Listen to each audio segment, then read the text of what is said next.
Olá, pessoal! De nossa próxima questão de português da banca INCAB, também conhecida como FUNCAB, tá? Questão de 2010. Essa questão fala o seguinte, ela deseja saber, né, qual é o erro quanto à colocação do pronome oblíquo átono, ou seja, tá falando aqui, tá, sobre colocação pronominal. Pronominal, colocação do pronome oblíquo átono. Se ele vai ficar antes do verbo, ou seja, se vai ser uma situação de próclise, se ele vai ficar depois do verbo, que vai ser uma situação de ênclise, ou se ele vai ficar no meio do verbo, uma situação de mesóclise, tá? Bom, em relação à próclise, nós temos alguns fatores de próclise. Por exemplo, a presença da conjunção, de interjeição, de pronome, tá? De palavras atrativas com valor de negação, por exemplo, tá? Então, aqui, ó, ninguém responsabilizou-se pelo acidente. O ninguém, ele é um pronome, não é isso? É um pronome indefinido. E, além disso, ele tem valor de negação, tá? Então, ele vai puxar, ele é um fator atrativo de próclise. Ele vai puxar o ser para antes do verbo. Então, vai ficar, ninguém se responsabilizou pelo acidente, tá? Ninguém se responsabilizou. E ninguém responsabilizou-se. Então, aqui está errado.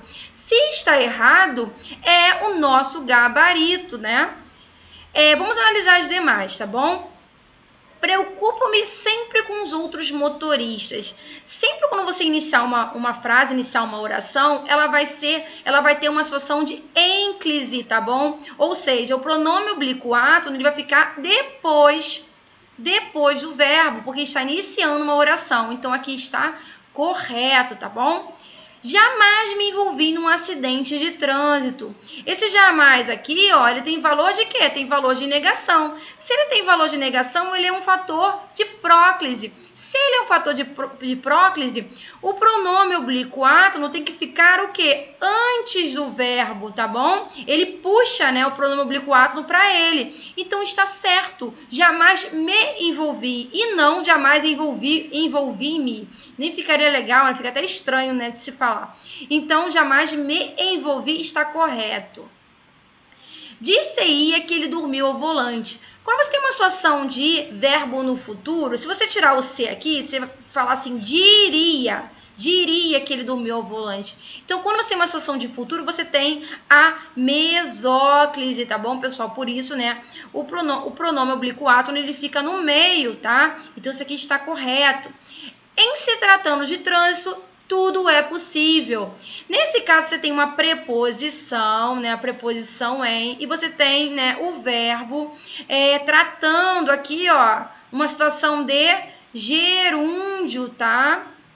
Beleza? Gerúndio. Então, quando você tem a preposição em, né, e o verbo no gerúndio, você tem uma situação, tá, de de próclise, tá bom? Tem uma situação de próclise, tá? Em se tratando, tá? E não em tratando-se de trânsito, tá? Porque você tem aqui o verbo no gerúndio e tem também a preposição em. No entanto, se não tivesse a preposição em, seria tratando-se de trânsito, tudo é possível. Iria iniciar uma oração, então você teria um caso de ênclise. Mas como você tem o em aqui, tá? Você tem o em e o verbo no gerúndio, você vai ter uma situação de próclise e não de ênclise, tá? Então, aqui também está correto. Logo, a nossa resposta de fato é a letra A, ok, pessoal? Se vocês estão curtindo esse e também outros vídeos do canal, não se esqueça de dar um feedback, tá? Também comenta, diz pra mim aqui quais são os assuntos que vocês gostariam que fossem trabalhados no canal, tá bom? E também as bancas de concurso que são do interesse de vocês. E não se esqueça de se inscrever no canal. Bons estudos e até o próximo vídeo. Tchau, tchau!